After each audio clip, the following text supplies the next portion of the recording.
مقام آخر إن أولياؤه إلا المتقون وقال في مقام آخر ألا إن أولياء الله لا خوف عليهم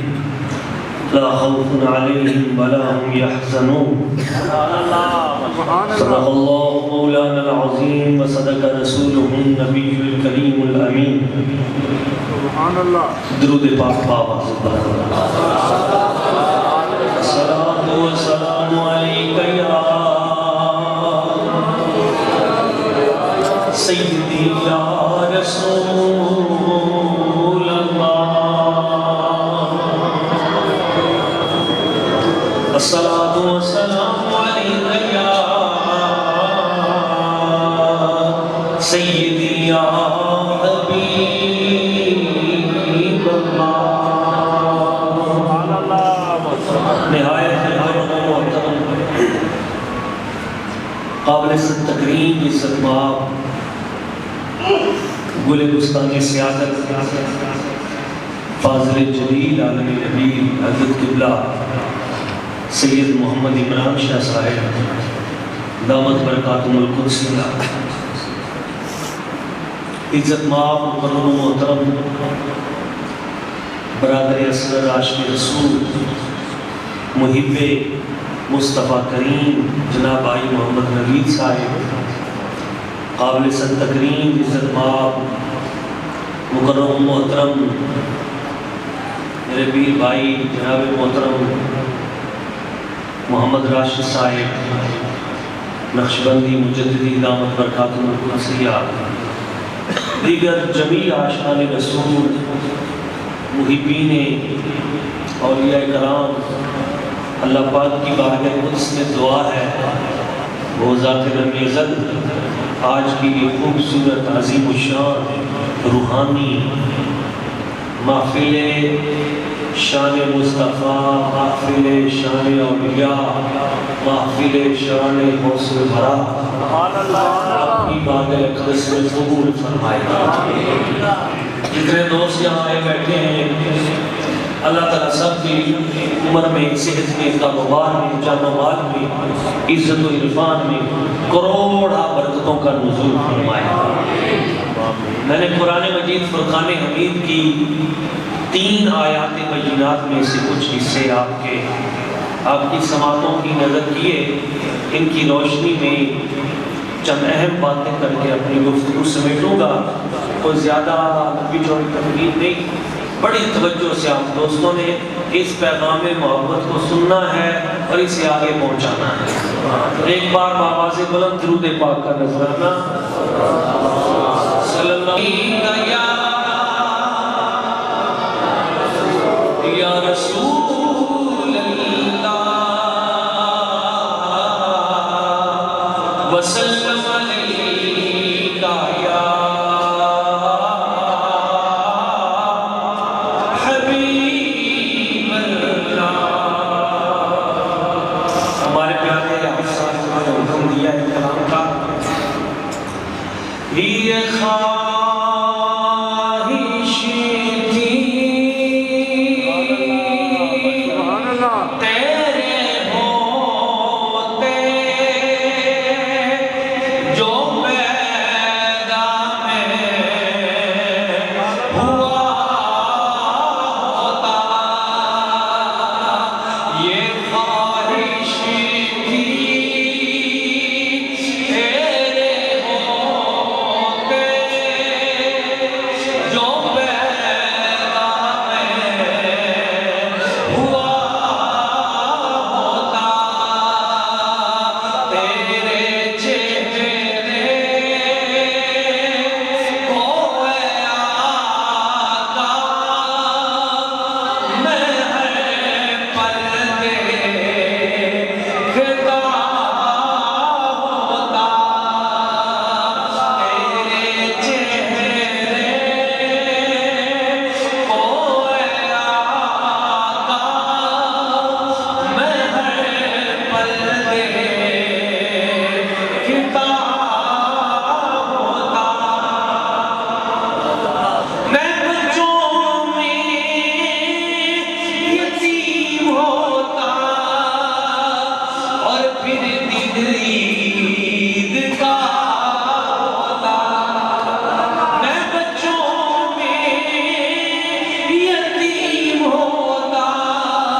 تیرے آقا نوازوں سے گلی میں کھیلتا ہوتا. اور آخری شعر صدیق اکبر کی آنکھوں میں جو آنسو تھا وہ میں ہوتا. سیدنا صدیق اکبر کی آنکھوں میں جو آنسو تھا وہ میں ہوتا. تیرے رخسار پر آقا عقیدت سے گرا ہوتا. تیرے رخسار پر آقا عقیدت سے گرا ہوتا. یہ خواہش تھی تیرے ہوتے جو پیدا میں رسول. سبحان اللہ. اللہ کریم آپ دوستوں کو سلامت رکھے.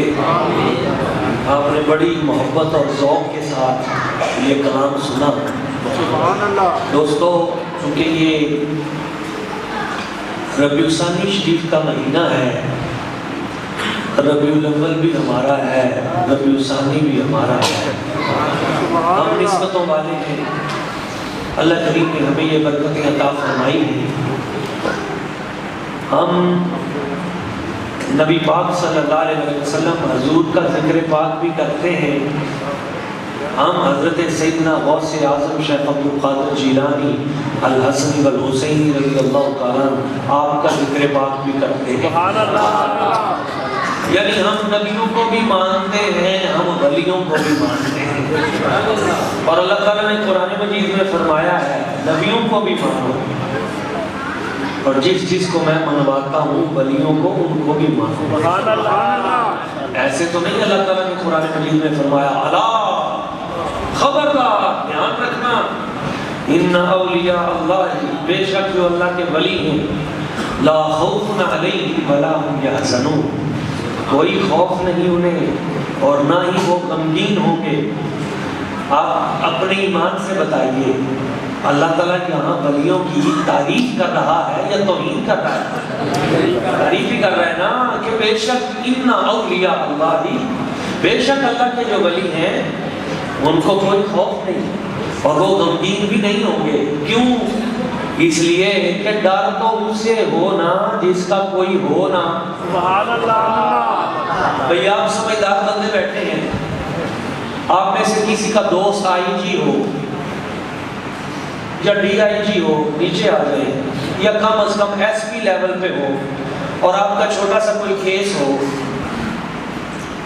تو وہ آپ سے کہے میرے ہوندیاں پریشان نہیں ہونا، تو آپ کا حوصلہ بڑھ جائے گا یا نہیں؟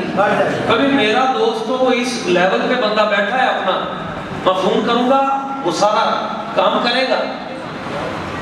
کسی کا دوست چیف جسٹس ہو، کسی کا دوست چیف آف آرمی اسٹاف ہو، کسی کا دوست کس لیول پہ ہو تو دنیا میں وہ کہتا ہے نہیں میرا وہ یار ہے، مشکل پڑی تو وہ ہے نا. حالانکہ یہ یاریاں کام نہیں دیتی اور یہ تو دنیا کی یاریاں ہیں، اسے تو سارے مانتے ہیں. پر جن کو رب کہے الا ان اولیاء اللہ اور خبردار یہ میرے یار ہیں، سبحان اللہ. یہ میرے دوست ہیں، تو جو رب کے دوست ہوں ان کو کوئی خوف ہو سکتا ہے؟ بھائی دنیا میں تمہارے جھوٹے موٹے کوئی یار ہوں بڑے کسی منصب پہ تگڑے کرسی پہ بیٹھے تو تمہارے دل سے خوف نکل جاتا ہے کہ مشکل آ گئی تو وہ ہے نا. تو جن کی یاری اللہ کریم کے ساتھ ہو ان کو خوف کیسے ہو سکتا ہے؟ غم ان کے قریب کیسے ہو سکتا ہے؟ کیونکہ جو بھی مشکل آئے گی آنی تو ادھر سے ہے، تو جدھر سے آنی ہے وہ اپنا ہے. سمجھ میں آئی؟ بھائی دیکھیں مشکل آتی بھی ادھر سے ہے، مشکل ٹالتا بھی وہ ہے، تو جس کا یار وہ ہے جو ہر مشکل ٹالتا ہے، اس کو خوف اور غم آ کیسے سکتا ہے؟ اب آپ کو بنیاد سمجھ میں آ گئی ہوگی کہ جو اللہ کے ولی ہوتے ہیں انہیں خوف کیوں نہیں ہوتا، وہ غمگین کیوں نہیں ہوتے، انہیں پریشانی کیوں نہیں ہوتی؟ اس لیے کہ انہیں پتا ہے جو کچھ بھی ہوگا ہے تو یار کی مرضی سے، تو یار اپنا ہے، تو پھر گھبرانا کیسا؟ تو قرآن میں رب ان کو کہتا ہے یہ میرے ہیں۔ اب جو کہے کہ نہیں ولی تو شیخ کو نہیں، اپنے ایمان سے بتائیں، رب ان کو کہتا ہے ان کی بڑی شان ہے، بھئی یہ میرے دوست ہیں، اور جو کہے یہ دوست یہ تو شیخ کوئی نہیں۔ تو جو کسی کے دوست کی توہین کرتا ہے وہ اصل میں اس بڑے کی توہین ہی کر رہا ہوتا ہے۔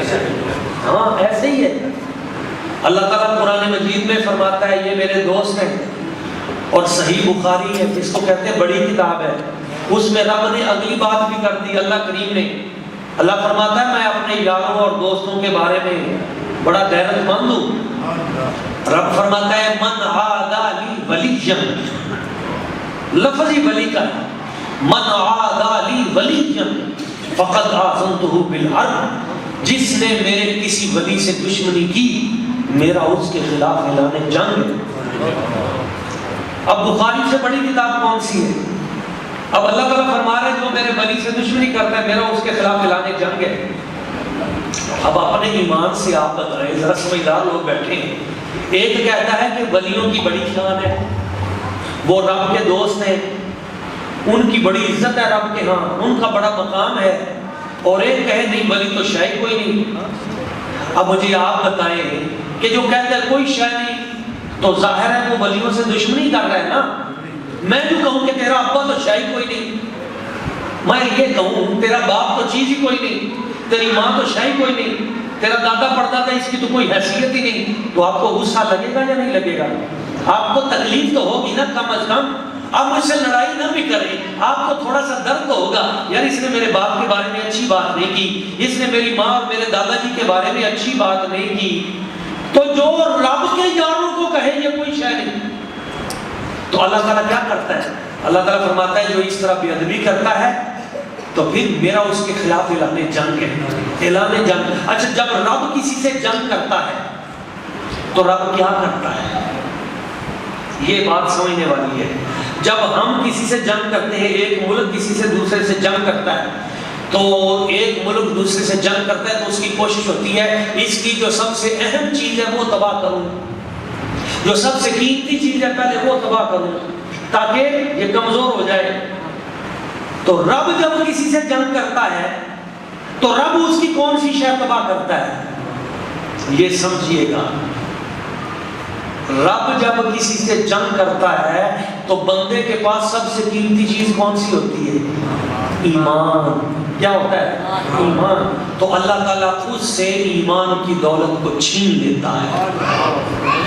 اس لیے آپ دیکھیں گے کہ ہر وہ شخص جو ولیوں کا یا نبیوں کا دشمن ہے بے ادب، اللہ تعالیٰ اس سے دولت ایمان چھین لیتا ہے، اور اس کا خاتمہ ایمان پہ نہیں ہوتا، اور اللہ اس کی نسلوں سے بھی ولی کا نور دور کر دیتا ہے، یعنی قرآن کی برکت اس سے چھین لیتا ہے۔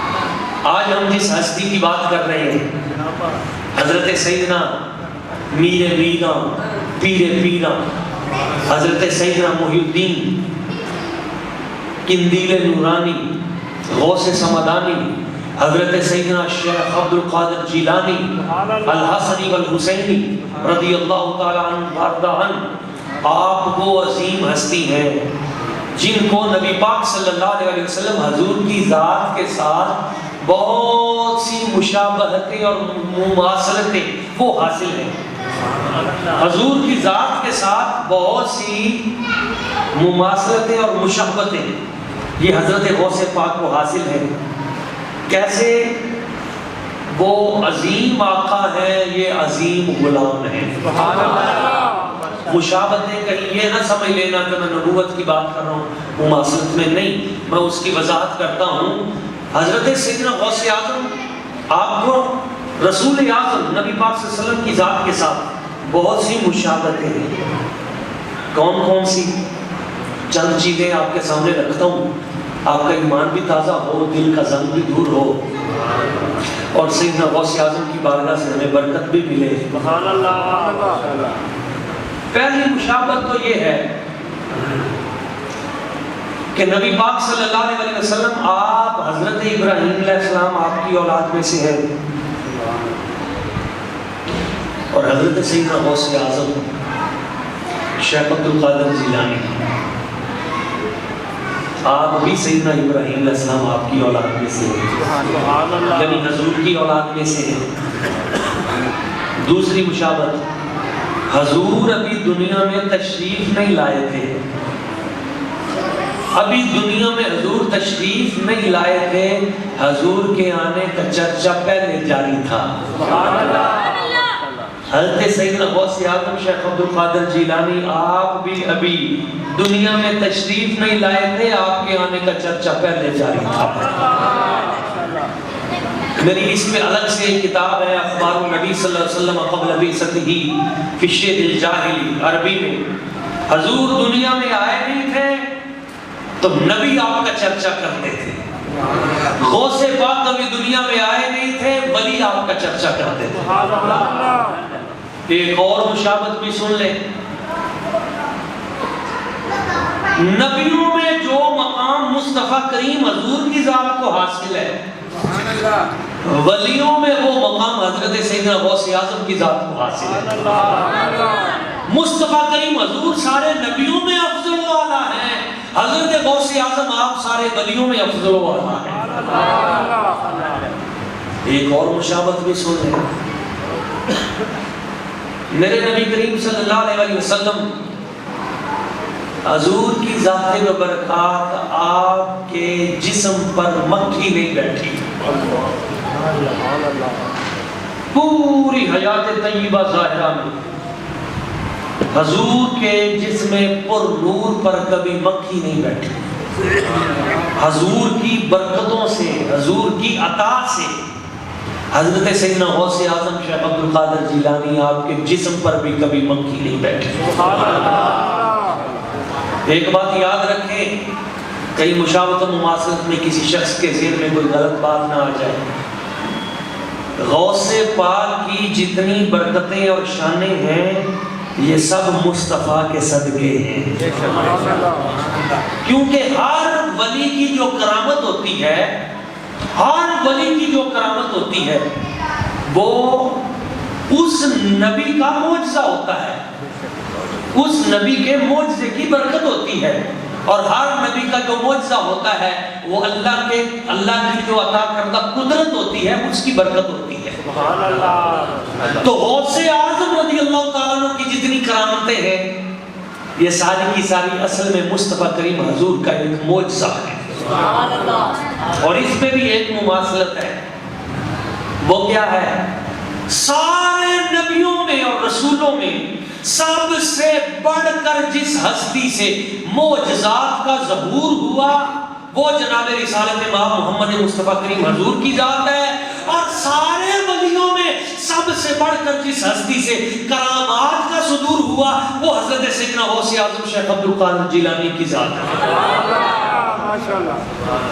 نبیوں میں سب سے بڑھ کر معجزے مصطفیٰ کے، ولیوں میں سب سے بڑھ کر کرامات غوث اعظم کی۔ اور ایک اور پیغام بھی ساتھ آ جائے، آپ کا دل اور خوش ہو جائے، نبیوں میں سب سے بڑھ کر جس کی امت جنت میں جائے گی وہ مصطفیٰ کریم حضور کی ذات۔ فرماتے ہیں فی الجنت 120 صفہ، جامع ترمذی، جنت میں جو صفیں جائیں گی ان کی تعداد 120 ہوگی۔ کتنی صفیں جنت میں جائیں گی؟ یہ بڑی بڑی صفیں ہیں، ماشاءاللہ آپ کی مسجد بڑی پیاری ہے، میں باہر سے کئی بار میں نے مسجد کو دیکھا، زیارت کی، مسجد کی زیارت بھی بہت بڑا ثواب ہے۔ حضرت خواجہ بہاؤالدین نقشبند فرماتے ہیں، ہمارے نقشبندیوں کے بڑے بابا جی، آپ فرماتے ہیں 1000 ولیوں کے مزار سے بڑھ کر ایک مسجد کی زیارت اس کا ثواب ہے، کیونکہ ولی کی نسبت اللہ کی، ولی کی نسبت مزار کی نسبت ولی کی طرف ہے، مسجد کی نسبت اللہ کی طرف ہے۔ تو میں عرض کر رہا تھا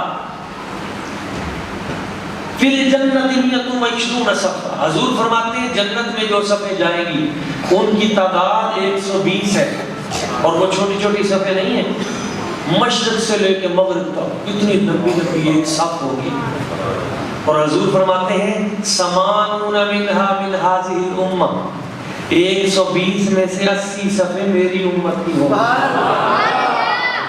اتنی لمبی لمبی صفحے، اور ان میں 80 صفحے حضور فرماتے ہیں میری امت کی، واربعون من سائر الامم، اور آدم علیہ السلام سے لے کے عیسیٰ علیہ السلام تک سارے نبی مل کر جو اپنی امت جنت میں لے کے جائیں گے وہ 40 صفحے بنے گی، میں اکیلا 80 صفحے لے کے جنت میں جاؤں گا۔ اور پھر یہ منظر ہوگا قیامت والے دن جب حضور اپنی امت کو لے کے، پھر یہ منظر ہوگا کہ پوچھیں گے سبھی حشر میں سرکار کہاں ہے،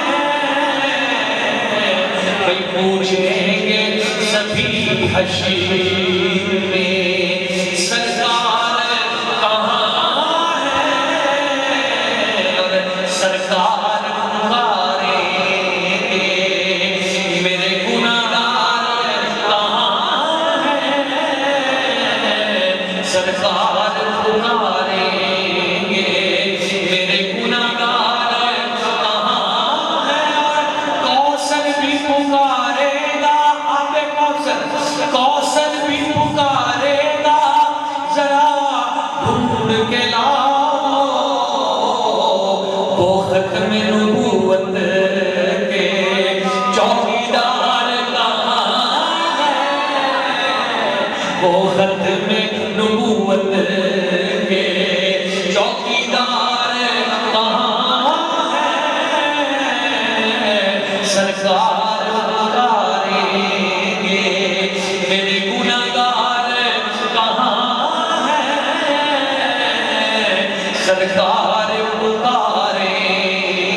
جنت میں سب سے زیادہ حضور کی امت جائے گی، اور ایک بات یہ بھی یاد رکھیں، اور دل کا میل اتر جائے گا، دل کا زنگ اتر جائے گا۔ میرے آقا کریم صلی اللہ علیہ وسلم حضور نے فرمایا قیامت والے دن اللہ تعالیٰ ہر نبی کو حوض عطا کرے گا۔ کیا عطا کرے گا؟ حوض، اور جو سب سے بڑا حوض کوثر ہے نا وہ اللہ تعالیٰ مجھے ہی عطا کرے گا۔ حضور کو حوض کوثر کیا ہوگا؟ میرے سرکار نے فرمایا وہ پانی ہوگا۔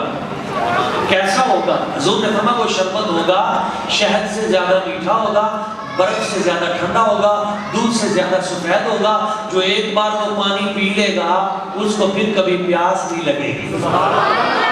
ہر نبی کو حوض ملے گا، پر سب سے بڑا حوض کوثر مجھے ملے گا۔ حضور وہ کتنا بڑا ہوگا؟ لو آپ کا ایمان تازہ ہو جائے۔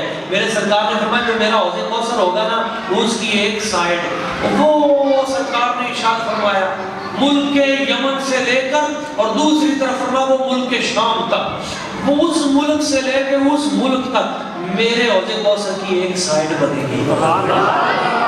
اتنا بڑا حوض کوثر پھر نہیں سمجھ آئی آپ کو؟ ایک اور حدیث سن لیں۔ حضور فرماتے ہیں اگر بندہ دوڑنا شروع کر دے، دوڑتا رہے صبح دوپہر شام رات، 1 مہینہ دوڑتا رہے، میرے حوض کوثر کی ایک سائڈ پوری نہیں ہوگی، اور 4 سائڈیں ہوگی اس کی، ایک ایسے ایسے ایسے ایسے، یعنی مربع شکل میں، قائمہ زاویہ، اس طرح مربع شکل میں۔ حضور کو گہرا کتنا ہوگا؟ یعنی پنجابی ڈونگا کتنا ہوئے گا؟ میرے سرکار نے فرمایا وہ جو میرا حوض کوثر ہے جتنی اس کی ایک سائڈ لمبی ہوگی نا، گہرا بھی اتنا ہی ہوگا، اتنا پانی، اتنا اعلیٰ شربت۔ یا رسول اللہ یہ حبیب اللہ وہ پانی پینا کیسے ہم نے؟ وہ پینا کیسے؟ میرے سرکار نے فرمایا اللہ تعالیٰ فرشتوں کی ڈیوٹی لگائے گا، جنت کے پیالے آئیں گے، میرے حوض کوثر کے چاروں طرف سجا دیے جائیں گے. میرے جو امتی آئیں گے ان کے اعزاز میں میرے حوض کوثر کے چاروں طرف وہ پیالے، جنتی پیالے خوب وہ سجا دیے جائیں گے. اور اس کی حضور وہ پیالے کتنے ہوں گے؟ اور پوچھنے والوں نے بھی کمال کر دیا، بتانے والوں نے بھی کمال کر دیا. حضور وہ پیالے کتنے ہوں گے؟ میرے سرکار نے فرمایا میرے رب نے آسمانوں پہ اتنے تارے نہیں سجائے جتنے میری امت کے اعزاز میں حوض کوثر پہ پیالے سجا دیے جائیں. اس کا مطلب ہے آسمانوں پہ جیسے تارے مشرق مغرب شمال جنوب ہر طرف بکھرے ہوئے آسمان پہ جیسے ستارے، اس طرح پیالے. اس کا مطلب ہے کوئی بڑی جماعت ہی ہوگی. نہیں سمجھ میں آئی بات؟ کوئی بہت بڑی جماعت ہوگی یہ جن سے تانگے کی سواریاں پوری نہیں ہوتی. وہ چھوٹی سی جماعت وہ تو نہیں ہوگی نا، یہ کوئی بڑی جماعت ہوگی. حضور یہ بڑی جماعت کون سی ہے؟ یہ میں پوچھتا ہوں آپ سے، آپ مجھ سے پوچھتے ہیں سمجھ نہیں آتی حضرت صاحب یہ بڑی جماعت ہے کون سی؟ میں نے کہا اگر سمجھ نہ آئے نا 12 ربیع الاول شریف کو باہر نکل کے دیکھ لینا. اپنے چھوٹے چھوٹے ہاتھوں میں جھنڈے پکڑے ہوئے یہ جوان بزرگ بچے جس وقت مصطفیٰ کریم حضور کی عزت و ناموس کا نعرہ لگاتے ہوئے سرکار کی آمد مرحبا کا جشن مناتے ہوئے یہ جب نکلتے ہیں تو مشرق مغرب شمال جنوب کائنات کے چپے چپے میں ستاروں کی طرح بکھری ہوئی یہی حضور کی امت ہے. حشر کے میدان میں جب حوض کوثر پہ آئیں گے پہنچیں گے بعد میں پیالے لپالپ پہلے تیار کر دیے جائیں. اللہ اکبر.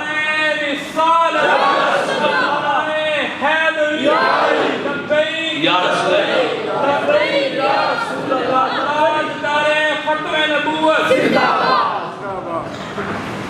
تو صوفیاء فرماتے ہیں جیسے سب سے زیادہ امتوں میں نبی پاک کی امت جنت میں جائے گی ایسے مریدوں میں سب سے بڑھ کر غوث پاک کے مرید جنت میں جائیں گے. آپ کے مرید، آپ کے محبین، آپ کے متوسلین. اور ایک بات آپ کو یہ بھی بتا دوں، کوئی نقش بندی ہے، کوئی سہروردی ہے، کوئی چشتی ہے، کوئی قادری ہے، سب کو فیض حضرت غوث پاک کا ہے. یہ اصل میں مرید سارے غوث پاک کے ہیں. میرا تعلق سلسلہ عالیہ نقشبندیہ سے ہے لیکن میرا نام غلام محی الدین رکھا گیا ہے. محی الدین کس کا لقب ہے؟ غوث پاک. ہم ان کے غلام ہیں. مرید کوئی کسی کا بھی ہو غوث پاک کا فیض ہر ایک کو ملتا ہے. اور سلسلہ نقشبندیہ کے جو بڑے بابا جی تھے حضرت خواجہ بہاؤالدین نقشبند رحمت اللہ تعالیٰ علیہ، حضرت سیدنا غوث پاک رضی اللہ تعالیٰ عنہ آپ بخارا بستی کے قریب سے گزرے تھے. کہاں سے؟ بخارا وہ بستی ہے یہ جو سنٹرل ایشیا ہے، یہاں بخارا وہ بستی ہے جہاں پہ حضرت خواجہ بہاؤالدین نقشبند آپ کا ڈیرا جس کو قصر عارفہ بھی کہا جاتا تھا وہ جگہ 157 سال پہلے. کتنا عرصہ پہلے؟ 157 سال پہلے حضرت سیدنا غوث پاک آپ وہاں سے گزرے تھے. اور جب وہاں سے گزرے تھے تو اس جگہ پہ کھڑے ہو کے نا آپ نے بخارا میں قصر عارفہ کی طرف چہرہ کر کے آپ نے لمبی سانس اور فرمایا تھا مجھے یہاں سے ایک مرد کامل کی خوشبو آ رہی ہے. آئے گا تو بہت بعد میں پر ہم نے اس کا حصہ آج ہی اس کو عطا کر دی. تو آئے تھے کتنی مدتوں بعد خواجہ بہاؤالدین نقشبند فیض ادھر سے. آپ کے جو سلسلہ تصوف میں جو سلوک کی جو منازل تھی طے کرتے کرتے ایک مقام آ گیا، ایک حجاب ایسا تھا جو دل کے اوپر اترتا نہیں تھا.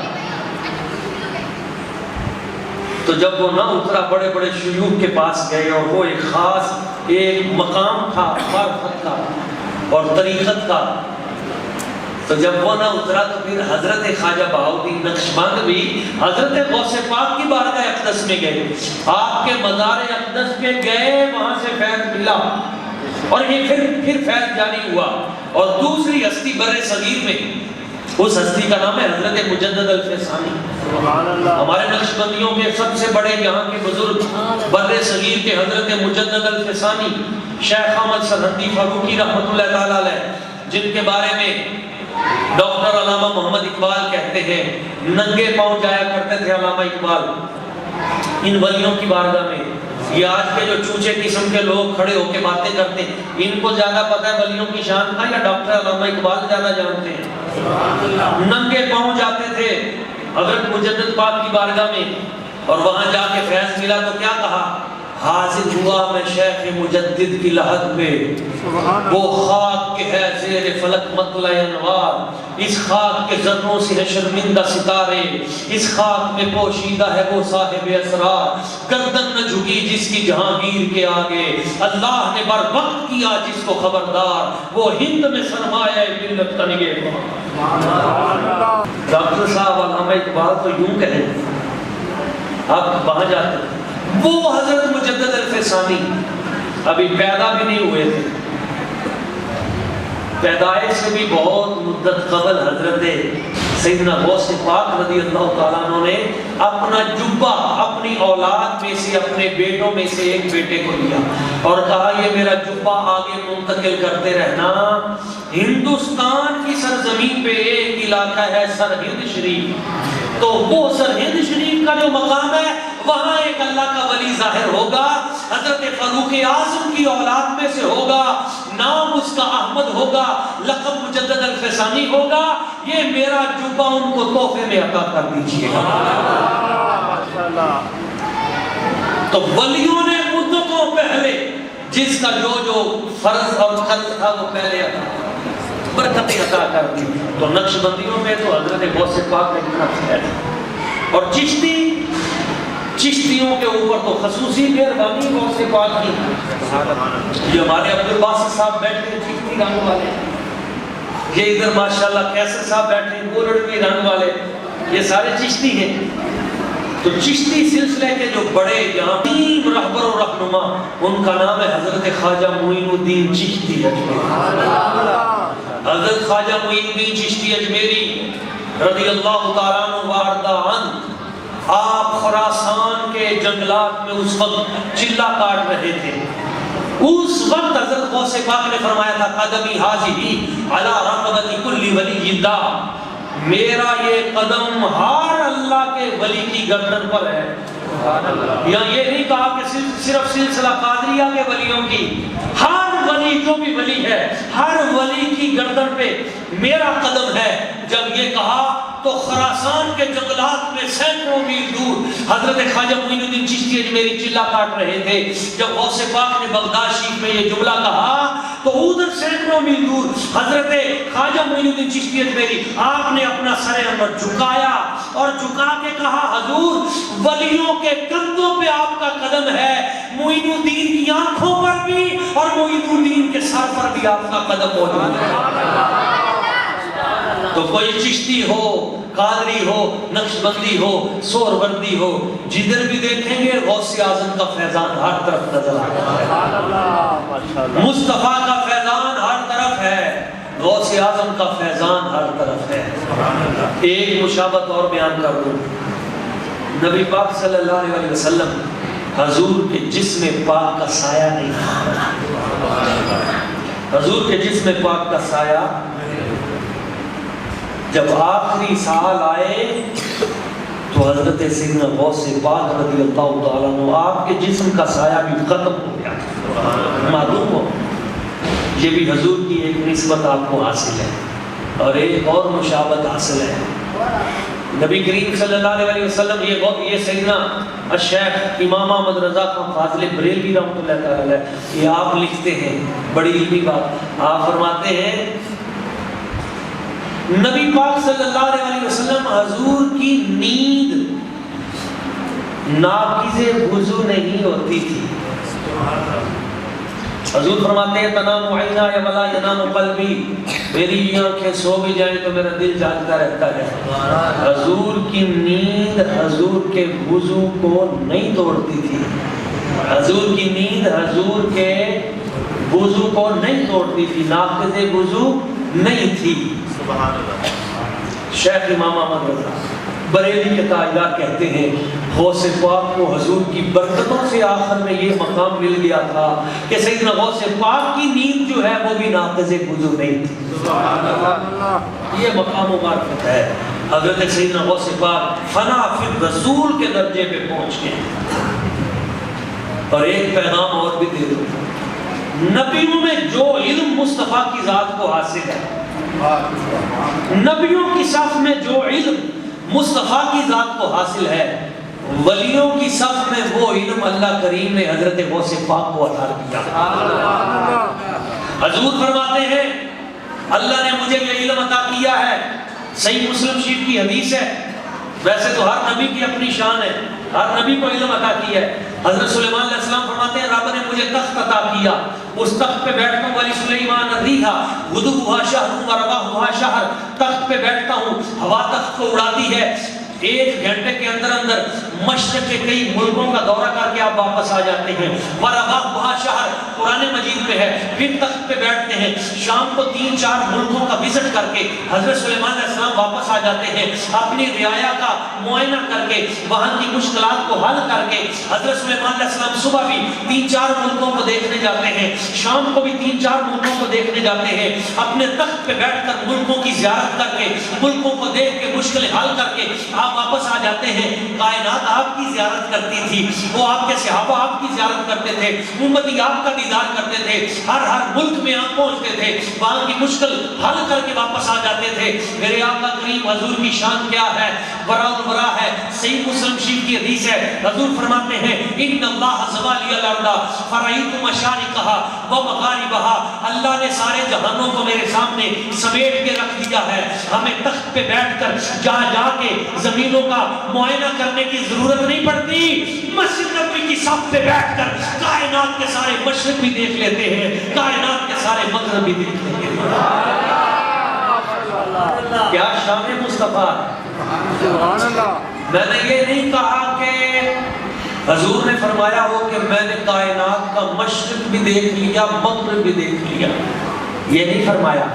حضور نے فرمایا فرأیت مشارقہا ومغاربہا، میں نے کائنات کے ساری کائناتوں کے مشارق بھی دیکھ لیے، میں نے سارے جہانوں کے مغارب بھی دیکھ لیے۔ اگر حضور فرما دیتے کہ میں نے مشرق مغرب دیکھا تو کسی کے ذہن میں یہ سوال، یہ فتنہ پیدا ہو سکتا تھا کہ اس دنیا میں جو ہمارے سامنے ہے، وہ جو سامنے سورج ہے جو صبح چڑھتا ہے شام کو غروب ہوتا ہے، اس کا مشرق تو حضور نے دیکھ لیا، اس کا مغرب تو حضور نے دیکھ لیا، لیکن اور بھی دنیا ہے، اور بھی کائناتیں ہیں، اور بھی سورج ہیں، اور بھی کہکشائیں ہیں، اربوں خربوں سورج ان کائناتوں میں کام کر رہے ہیں، ہر سورج کا اپنا مشرق ہے، ہر سورج کا اپنا مغرب ہے۔ حضور نے یہ نہیں فرمایا کہ میں نے صرف تمہاری دنیا کے مشرق و مغرب کو دیکھا، بلکہ فرمایا رب کے کارخانے قدرت میں جتنے مشارق ہیں اور جتنے مغارب ہیں، رب نے مجھے یہ نگاہ عطا کی ہے، ہم نے ایک نگاہ میں سارے مشارق و مغارب دیکھے۔ اس لیے ہم کہتے ہیں ارشاں فرشاتے چرچے درے یتیم دے، ارشاں فرشاتے چرچے درے یتیم دے،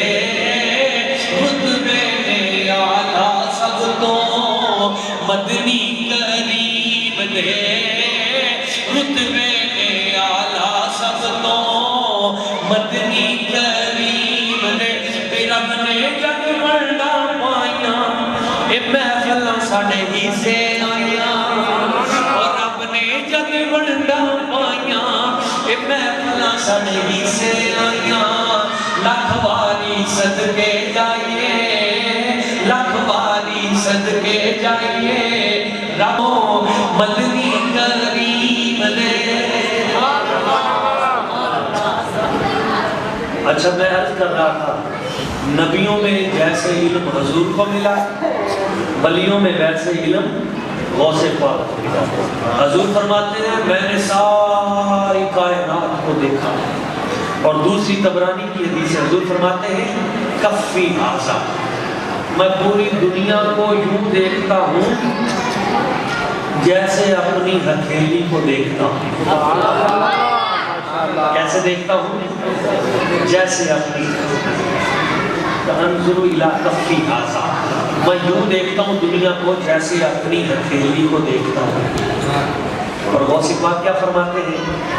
ابھی قبلہ مفتی صاحب، حضرت قبلہ مفتی محمد احمد محمودی صاحب وہ شعر پڑھ رہے تھے غوث پاک کا کہ اللہ نے مجھے یہ شان عطا کی ہے، یہ مقام عطا کیا ہے، میں رب کی نظرت الی بلاد اللہ جمعا، اللہ کے سارے ملکوں کو میں نے ایک نگاہ میں دیکھ لیا، سبحان اللہ، سب ملکوں کو ایک نگاہ میں دیکھ لیا، کخردلۃ علی حکم اتصال، جیسے ہتھیلی کے اوپر رکھا ہوا رائی کا دانہ۔ سبحان اللہ۔ اب بڑی نازک بات ہے، شاید کسی کو سمجھ میں آ جائے۔ مصطفیٰ فرماتے ہیں میں دنیا کو یوں دیکھتا ہوں جیسے اپنی خالی ہتھیلی کو دیکھتا ہوں۔ غوث پاک فرماتے ہیں میں نے دنیا کو یوں دیکھا ہے جیسے اپنی خالی ہتھیلی پہ رکھا ہوا رائی کا دانہ۔ سبحان اللہ۔ فرق تو ہے نا، غلام غلام ہے، آقا آقا۔ کیسے کہ ادھر رائی کا دانہ ہے ہتھیلی کے اوپر جو نظر آ رہا ہے، اور اس کے نیچے کیا ہے وہ جانتے ہیں، لیکن رائی کا دانہ ہے۔ پر مصطفیٰ فرماتے ہیں الی کفی ھذا، ادھر رائی کا دانہ بھی نہیں ہے، جیسے سادہ ہتھیلی ایسے میں دیکھ رہا ہوں۔ یہ فیضان مصطفیٰ ہے، یہ مقام غوث اعظم بھی ہے، اس سے جو ظاہر ہوتا ہے یہ شان اللہ نے حضرت غوث پاک کو عطا کی ہے۔ نبی پاک صلی اللہ علیہ وسلم حضور کا پسینہ خوشبودار تھا، یہ ایک نئی مشابہت ہے، حضور کا پسینہ مبارک خوشبودار تھا۔ حضرت غوث اعظم رضی اللہ تعالیٰ عنہ آپ کا پسینہ بھی خوشبودار تھا۔ حضور کی صاحب رادی، ان کا نام نامی اس میں گرامی حضرت بی بی پاک فاطمہ الزہرا سلام اللہ علیہ۔ فاطمہ حضور کی بیٹی کا نام ہے، غوث پاک کی والدہ کا نام حضرت فاطمہ ام الخیر ہے۔ آپ دیکھیں کتنی برکتیں ہیں اور کتنی مشابہتیں ہیں اور کتنی قربتیں ہیں۔ میرے سرکار فرماتے ہیں میں اپنی امت کے لیے نگہبان بنوں گا، قیامت والے دن شفیع بنوں گا، اس دنیا میں بھی خیر بانٹوں گا۔ اور غوث پاک کیا فرماتے ہیں؟ آپ فرماتے ہیں میرا مرید اگر وہ مغرب میں ہو وَأَنَا فِي الْمَشْرِقِ، اور میں مشرق میں، اور اس کا سطر جو ہے وہ پردہ اٹھ جائے تو میں مغرب میں بیٹھ کر مشرق میں بیٹھے یا مشرق میں بیٹھ کر مغرب میں بیٹھے اپنے مرید اس کی سطر پوشی کر دیتا ہوں۔ یہ فیضان مصطفیٰ ہے۔ آخری بات کر کے میں اپنی گفتگو سمیٹتا ہوں بڑی توجہ سے۔ میرے نبی کریم صلی اللہ علیہ وسلم حضور نے ایسی ٹیم تیار کی، ایسے مجاہد تیار کیے جنہوں نے فتوحات کا سلسلہ بڑھا دیا، اور حضور کے ان جانباز مجاہدوں میں کسی کا نام حضرت سیدنا صدیق اکبر ہے، کسی کا نام حضرت جناب عمر فاروق ہے، کسی کا نام حضرت جناب عثمان غنی ہے، کسی کا نام حضرت مولا علی شیر خدا ہے، کسی کا نام حضرت خالد بن ولید ہے۔ سبحان اللہ۔ فتوحات سرکار نے ایسی تربیت کی، یہ فیض غوث پاک کو بھی ملا۔ حضرت عمر فاروق رضی اللہ تعالیٰ عنہ نے بیت المقدس کو فتح کیا، یہ حضور کے شاگرد ہیں، انہوں نے جا کے بیت المقدس کو فتح کیا۔ ایسے ہی ہے نا، بغیر لڑے عیسائیوں نے چابیاں حضرت عمر پاک کے حوالے کر دی، اور پھر 1099 میں جا کر دوبارہ پھر عیسائیوں نے مسلمانوں سے بیت المقدس چھین لیا، اور بیت المقدس میں مسجد اقصی ان کے کنٹرول میں چلی گئی۔ پھر 1187 میں دوبارہ اللہ نے ایک مرد مجاہد کو بھیجا جس نے عیسائیوں سے جنگیں لڑ کے 16 جنگیں لڑنے کے بعد اس ہستی نے دوبارہ عیسائیوں سے بیت المقدس واپس چھین کر مسلمانوں کو عطا کر دیا۔ اس ہستی کا نام پتہ کیا ہے؟ اس ہستی کا نام ہے حضرت سلطان صلاح الدین ایوبی۔ کیا نام ہے؟ سلطان آج پھر ضرورت ہے کسی سلطان صلاح الدین ایوبی کی. آج پھر مسجد اقصیٰ پکارتی ہے. وہاں کے مظلوم بچے تڑپتے ہوئے ان کے منہ سے نکلتا ہے کہاں ہے حضرت سلطان صلاح الدین ایوبی, کہاں ہے محمد بن قاسم, کہاں ہے وارث حضرت خالد بن ولید, کہاں ہے حضور کی امت کے وہ فوجی جرنیل جو کسی وقت امت کی مشکل کشائی کرنے کے لیے میدان عمل میں آیا کرتے تھے. آج امت کے پاس اسلحہ ہے, ٹینک ہے, میزائل ہے, ٹیکنالوجی بھی ہے, دولت بھی ہے, تیل کے چشمے بھی ہیں, پوری دنیا کا ریال اور مال ان کے پاس موجود ہے, مگر ایک چیز کی کمی ہے.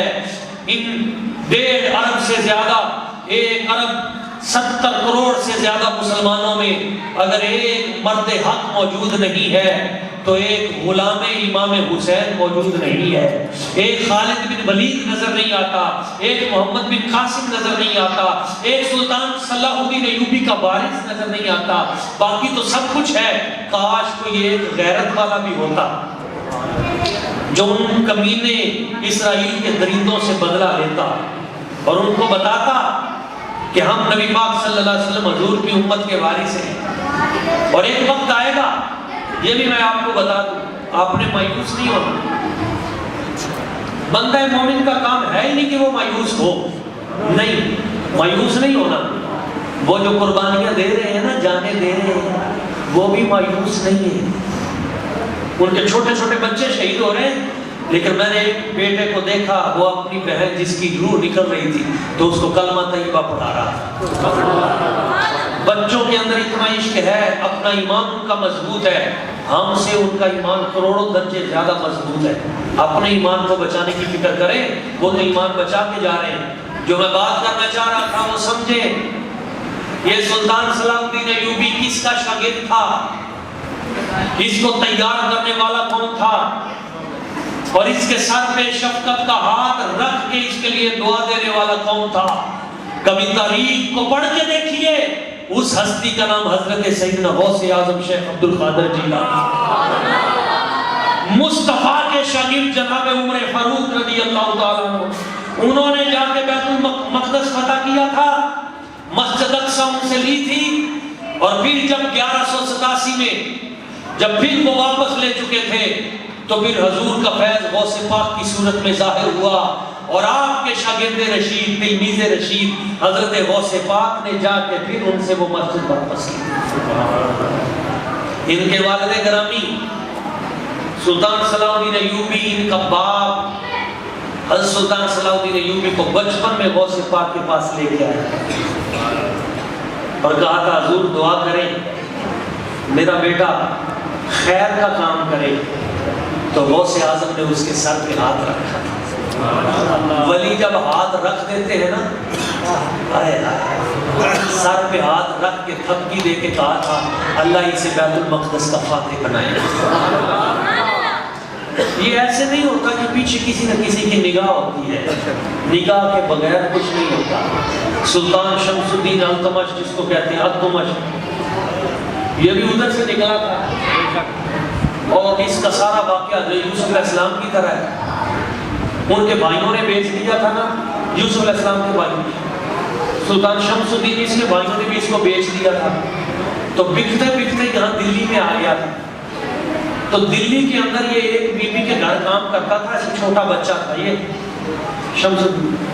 تو وہ جو بی بی تھی وہ بڑی سخت تھی, مارتی تھی. تو یہ بیچارہ مار کھاتا تھا, گھر میں تو شہزادہ تھا پر ادھر غلام بن گیا, مار کھاتا کھاتا. تو یہ نوجوان, یہ بچہ, ایک دن اس نے کچھ پیسے دیے, جاؤ دودھ لے کے آؤ.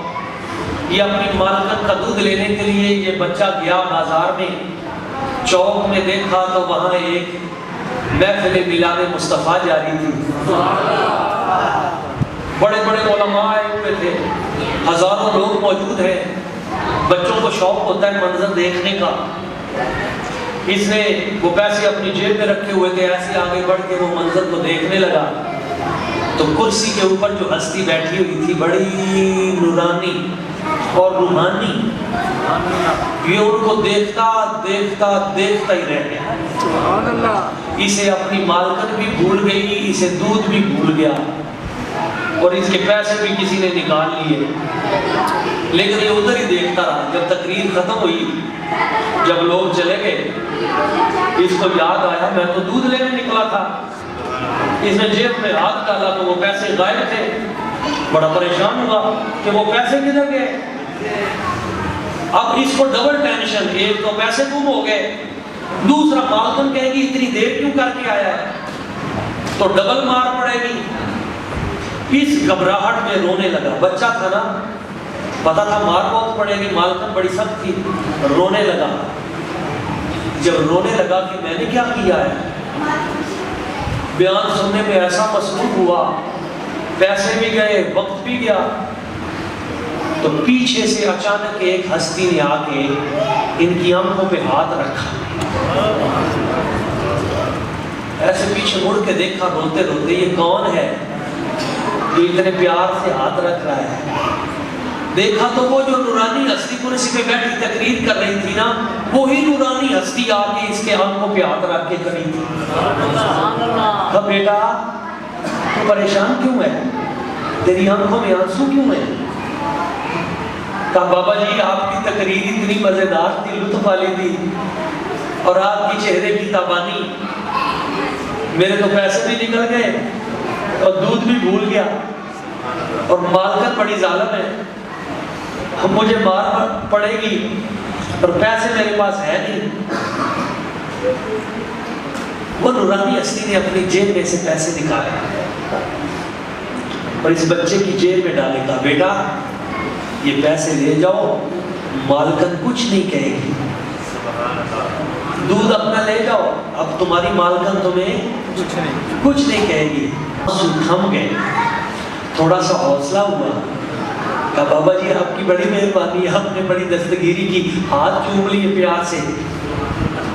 تو اس نورانی ہستی نے سر پہ نا ہاتھ رکھا، کہا بیٹا تجھے ایک وصیت کرتا ہوں۔ کہا بابا جی آپ حکم کریں۔ کہا بیٹا جب دلی میں بادشاہت کے تخت پہ تو بیٹھے نا بادشاہ بن کے، فقیر لوگوں کا خیال رکھنا۔ جب دلی کے تخت پہ تو بادشاہ بن کے بیٹھے، بیٹا فقیروں کا خیال رکھنا۔ کہا حضور میں تو نوکر ہوں، ادھر جھاڑو پھیرتا ہوں، برتن دھوتا ہوں، میں تو غلام ہوں۔ کہا تو پہلے غلام تھا، اب نگاہ میں آ گیا، نگاہ میں آ گیا۔ ہاتھ چوم کے واپس پلٹتے ہوئے کہنے لگا بابا جی اپنا نام تو بتا دیں، مجھے آپ کے نام کا نہیں پتا، کبھی دعا کر دیا کروں گا۔ کہا بیٹا ناموں کو چھوڑ، جا دلی کا تخت تجھے بخشا۔ کبھی بابا جی پھر بھی نام بتا دیں۔ کہا اچھا بیٹا فقیر کو معین الدین کہتے ہیں، یہ خواجہ معین الدین چشتی اجمیری۔ کہا جا، یہ تھے، یہ وہ غلام تھا، تھوڑا سا بڑا ہوا، چڑھتے چڑھتے پھر علاء الدین خلجی کی فوج میں گیا، وہاں سے وقت کے بادشاہ نے اپنی بیٹی کو رکھا، وہاں سے وہ وقت آیا کہ بادشاہ دنیا سے گیا تو ساری کی ساری بادشاہی اسی کے سپرد کر دی گئی۔ اور جب یہ پہلے دن تخت پہ بیٹھا تو جیسے ہوتی ہے نا پہلے دن جب کوئی تخت پہ بیٹھتا ہے تو پھر بڑے بڑے بادشاہ سلامی دینے کے لیے آتے ہیں، تو ادھر سے افغانستان کا بادشاہ آیا، ادھر سے ترکی کا بادشاہ آیا، ادھر سے عرب و عجم کے بادشاہ آئے، اور وہ سارے شہنشاہ اور بادشاہ جب تاج پوشی کی رسم میں آئے نا تخت پہ تو سب نے آ کے گفتگو بھی کی، اور کسی نے کہا یہ تمہاری امانت کی وجہ سے تمہیں تخت ملا ہے، کسی نے کہا تمہاری شجاعت کی وجہ سے تمہیں تخت ملا ہے، کسی نے کہا تمہاری بہادری اور عزت کی وجہ سے تخت ملا ہے، کسی نے کہا اپنے بادشاہ کی وفاداری کی وجہ سے آج تو ایک غلام ہو کے بادشاہ بن گیا ہے، کسی نے کچھ کہا، کسی نے کچھ کہا۔ جب سلطان شمس الدین کی باری آئی تو آ کے اسٹیج پہ ایک جملہ کہا، آپ نے کہا نہیں، نہ کوئی شجاعت ہے نہ بہادری ہے، این تخت دلی بدعائے حضرت خواجہ معین الدین چشتی اجمیری۔ کسی قسم کے نہیں، یہ جو بادشاہی ملی ہے یہ ایک بابا تھا یہاں بچپن میں جس کی تقریر سنی تھی، اس خواجہ معین الدین چشتی اجمیری کے دعا کے صدقے سے ملا۔ یہ ولیوں کی باتیں ہیں. ان بزرگوں کی نگاہ میں جو آ گیا خدا کی قسم پا گیا. وہ لوگ باتیں کرتے ہیں جو کسی کی نگاہ میں آئے نہیں, جنہوں نے کبھی ولیوں کو دیکھا نہیں, جو کامل ولیوں کی مجلس میں کبھی بیٹھے نہیں. خدا کی قسم ہم ان لوگوں کے ماننے والے ہیں جن کی کبھی زندگی میں تہجد بھی قضا نہیں. ہم ان جھوٹے ولیوں کی باتیں نہیں کرتے, یہ جھوٹے ہیں. ولایت کے منہ پہ جو داغ ہے نا, نہیں, ہم ان لوگوں کی بات کرتے ہیں جن کا اٹھنا بیٹھنا چلنا پھرنا ایک ایک عمل مصطفیٰ کریم حضور کی سنت کے مطابق ہے. وہ کامل لوگ ہیں, وہ اللہ کے ولی ہیں, اور ان ولیوں کے سرتاج کا نام حضرت جناب غوث پاک ہے. بات ختم ہو گئی. میں اس میں اپنی وقت چونکہ کافی بیت گیا, 10 بج چکے ہیں, تو میں اپنی گفتگو سمیٹتے ہوئے ایک پیغام دوں گا. ایک ہے غوث پاک کا 11ویں شریف منا کے, یہ کھیر کا یہ میرے سامنے آ گیا ہے, ابھی میری توجہ پڑی ہے. ایک ہے یہ کھیر شریف بنانا, ایک دوسرا علمی لنگر ہے. غوث پاک فرماتے ہیں میں جو اس مقام پہ پہنچا ہوں نا, درست العلم حتی صرف قطبا, علم پڑھ کے میں اس مقام پہ پہنچا ہوں. علم خود بھی پڑھے, اپنے بچوں کو بھی پڑھائے. اللہ نے قبلہ شاہ جی کی صورت میں تمہیں ایک عظیم سید زادہ بھی عطا کیا ہے, ایک عظیم عالم بھی دیا ہے. اپنے بچوں کو ان کے حوالے کریں, پڑھائیں, مدارس دینیہ کی طرف لے کے آئیں, دین کی طرف. یہ دین ہے جو فرض سے اٹھا کے بندے کو عرش تک پہنچا دیتا ہے. یہ دین کی برکت ہے.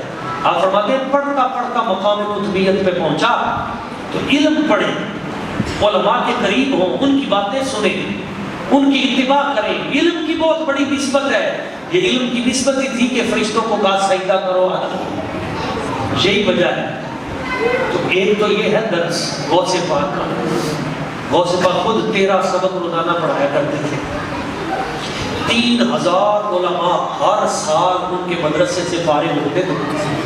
3000. آج مجھے دنیا میں کوئی یونیورسٹی دکھا دے جہاں سے 3000 بیک وقت علماء نکلتے ہوں, کوئی ادارہ, کوئی بڑے سے بڑا مدرسہ. یہ غوث پاک کی زندہ کرامت تھی. آپ کے اتنے زیادہ خلفاء, اتنا زیادہ آپ کا فیض تھا. مصطفیٰ کریم حضور جس وقت خطبہ حجت الوداع دے رہے تھے تو سرکار کی آواز 1 لاکھ سے زیادہ صحابہ کرام ہر ایک تک برابر پہنچ رہی تھی, سپیکر کے بغیر ہر ایک تک. غوث پاک کی یہ کرامت تھی. جب آپ بیان کیا کرتے تھے کوئی یہاں بیٹھا ہوتا تھا یا اپنے گھر میں, آواز سب کو برابر پہنچا کرتا. یہ بھی مماثلت اور برکت ہے. تو میں پیغام دوں گا. غوث پاک کا ایک شعر اس کے ساتھ اجازت. غوث پاک فرماتے ہیں کہ وہ نہیں جو گناہ کرے. ایک ہے غوث پاک کا مرید ہونا, ایک ہے مرید ہو کر اس منصب کا خیال رکھنا.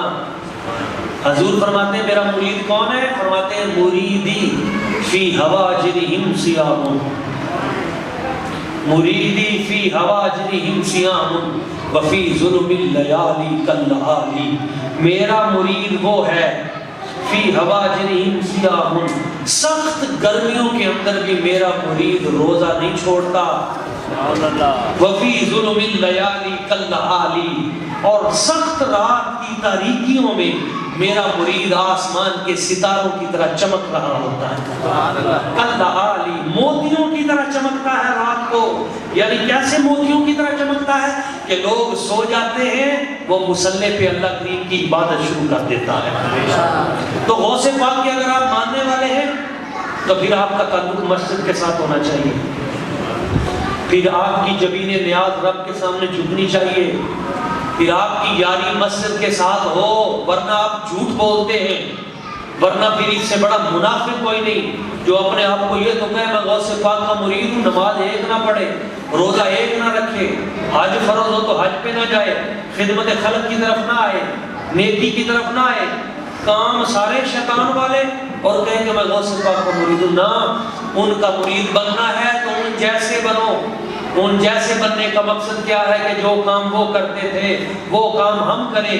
اور غوث پاک کیا کام کرتے تھے؟ غوث پاک کا یہ کام تھا کہ ہر وقت دین کی اشاعت میں مصروف رہنا.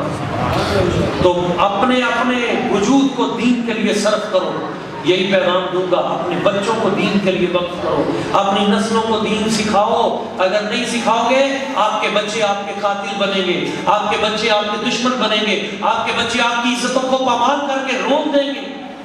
یہ جس طرف بچے یونیورسٹیوں میں، کالجوں میں اور دنیا داری میں جا رہے ہیں، یہ موبائل کے فتنے، یہ انٹرنیٹ کے فتنے، یہ نئے جو مفکر قسم کے الو یہ دنیا میں بچوں کو بہکانے کے لیے غلط میسج اور ٹرینڈ چلا رہے ہیں. اگر آپ اپنے بچوں کے اوپر خود محنت نہیں کریں گے تو آپ کی نسلیں تباہ و برباد ہو جائیں گی، اور کل آپ کے لیے کوئی فاتحہ پڑھنے والا بھی نہیں ہوگا. اگر آپ چاہتے ہیں کہ مرنے کے بعد آپ کی قبر پہ کوئی کھڑا ہو کے سورہ یاسین پڑھ دے، کوئی ذکر اذکار کرے، کوئی اس طرح محفل کروا دے، تو اس کے لیے ضروری ہے آپ اپنے بچوں کو پہلے دین علماء کے قریب کریں، دین کے قریب کریں، قرآن مجید کے قریب کریں. اللہ کریم کی بارگاہ قدس میں دعا ہے جو چند باتیں میں نے بیان کی ہمیں سمجھنے کی، ان باتوں پہ عمل کرنے کی اور اس پیغام محبت کو آگے پہنچانے کی توفیق اور سعادت عطا فرمائے. آخری شعر میرے ساتھ مل کے پڑھنا ہے. اے دنیا کسے نہ کر دی وفا، اے دنیا کسے نہ کر دی وفا، اے نہیں دیکھ سکتی کسے سے چھاواں، اے دنیا فریبی نہ کمی نہ کاری، یہ دو دن دا میلا یہ دو دن دی یاری، قبر وچ نکیراں نہیں جس ویلے آونا، قبر وچ نکیراں نہیں جس ویلے آونا، اوتھے آ کے دے آونا پوچھنا پچھونا، اوتھے آوے گی مصطفیٰ دی سواری، یہ دو دن دا میلا یہ دو دن دی یاری.